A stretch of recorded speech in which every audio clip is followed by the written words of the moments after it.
मैं भीमराव अंबेडकर। आज से 133 साल पहले 14 अप्रैल को मेरा जन्म हुआ था। कुछ ही दिन बाद मेरा जन्मदिन आ रहा है। मैंने इस देश के लिए, यहाँ के दलित एवं पिछड़े समाज के लिए क्या किया, उसका मुझे जिक्र करने की जरूरत नहीं है, पर एक बात से मेरा दिल दुखता है और वो मुझे आज कहना है। आपको यह वादा करना है कि आने वाले 14 अप्रैल से पहले जो मैं आपको कहूं उसका आप खुद पता करें। आजकल इंटरनेट पर गूगल सर्च करने से सब मिलता है। मेरे बारे में तो इंटरनेट भरा पड़ा है, बस आपको अपने मोबाइल फोन में गूगल सर्च करना है। मेरा जन्मदिन आने से पहले मैं जो आपको बता रहा हूं उसकी हकीकत का खुद पता लगाएं। पहली बात, जब पूरे देश के सब बड़े लोग कांग्रेस पार्टी में होना अभिमान की बात मानते थे, तब भी मैं कांग्रेस पार्टी में नहीं रहा। दूसरी बात, मुझे आजाद भारत का पहला कानून मंत्री कांग्रेस में ना होते हुए भी इसलिए बनाया गया क्योंकि वो मेरी काबिलियत थी, क्योंकि उस टाइम देश का संविधान और दूसरे बहुत से कानून बन रहे थे। तीसरी बात, कानून मंत्री रहते हुए मुझे कांग्रेस के प्रधानमंत्री नेहरू और बाकी कांग्रेस के सभी लोगों ने हमेशा बेइज्जत किया, और इतना ज्यादा बेइज्जत किया कि आखिर में मुझे 1951 में इस्तीफा देना पड़ा। इस्तीफा देते समय मैंने इस्तीफा लेटर में सब डिटेल में लिखा कि मुझे कैसे कैसे बेइज्जत किया गया। उस लेटर के महत्वपूर्ण बिंदु ये हैं। पहला, मुझे कभी भी कोई महत्वपूर्ण पद कैबिनेट में जानबूझकर नहीं दिया गया और हमेशा साइडलाइन करके बेइज्जत महसूस कराया गया। दूसरा, नेहरू को दलितों की संरक्षण की बिल्कुल चिंता नहीं थी, बल्कि उसको मुसलमानों के संरक्षण में ज्यादा रुचि थी। तीसरा, नेहरू ने देश की विदेश नीति की वॉट लगा रखी थी। एक भी देश भारत के साथ नहीं खड़ा था, और कश्मीर के मुद्दे पर तो उसने और ज्यादा हालत खराब कर दी थी।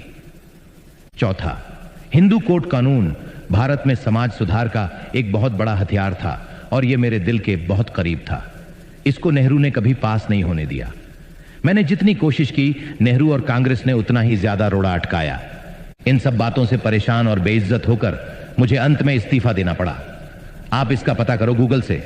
मेरा ओरिजिनल इस्तीफा लेटर कांग्रेस काल में रिकॉर्ड से गायब करवा दिया गया, परंतु आज सोशल मीडिया और इंटरनेट का जमाना है तो कुछ भी छुपाया नहीं जा सकता, इसलिए मेरे इस्तीफा लेटर की कॉपी इंटरनेट पर मिल जाती है। इसके बाद पहली बार देश में लोकसभा के चुनाव 1952 में हुए। मैं चुनाव जीतकर भारत की पहली लोकसभा में जाना चाहता था। मैंने अपनी पार्टी से मुंबई से चुनाव लड़ा। कांग्रेस ने मेरे ही पीए नारायण कजरोलकर को मेरे सामने अपनी टिकट पर खड़ा करके षड्यंत्र करके मुझे 15,000 वोट से हरा दिया और बेइज्जत किया। मैं भारत की पहली लोकसभा में नहीं जा सका। फिर दोबारा पहली लोकसभा में जाने का मौका 1954 में आया, जब महाराष्ट्र के भंडारा में उपचुनाव की घोषणा हुई। मैंने यह चुनाव लड़ा। यहां भी कांग्रेस ने मेरी ही बिरादरी के भाऊराव बोरकर को मेरे सामने खड़ा करके मुझे हराया और बेइज्जत किया। नेहरू और कांग्रेस ने मुझे देश की पहली लोकसभा में घुसने ही नहीं दिया, और दूसरी लोकसभा के चुनाव से पहले मैं देह छोड़ चुका था। यह बेइज्जती मेरी मृत्यु के साथ ही नहीं रुक गई, ये चलती रही। मृत्यु के बाद भी जब तक कांग्रेस सरकार रही, तब तक मुझे भारत रत्न नहीं मिला। नेहरू ने जिंदा रहते रहते खुद को ही 1955 में भारत रत्न दे दिया। उसकी बेटी इंदिरा, उसके दोहिते राजीव, सबको भारत रत्न दिया गया। यहां तक कि ईसाई धर्म का भारत में प्रचार करने वाली विदेशी मदर टेरेसा को भी भारत रत्न दे दिया गया। बहुत लोगों को भारत रत्न उनके जीवन काल में ही मिल जाता है, पर मुझे मेरी मृत्यु के 30 साल बाद जब वीपी सिंह की गैर कांग्रेसी सरकार आई, तब जाके इसके काबिल समझा।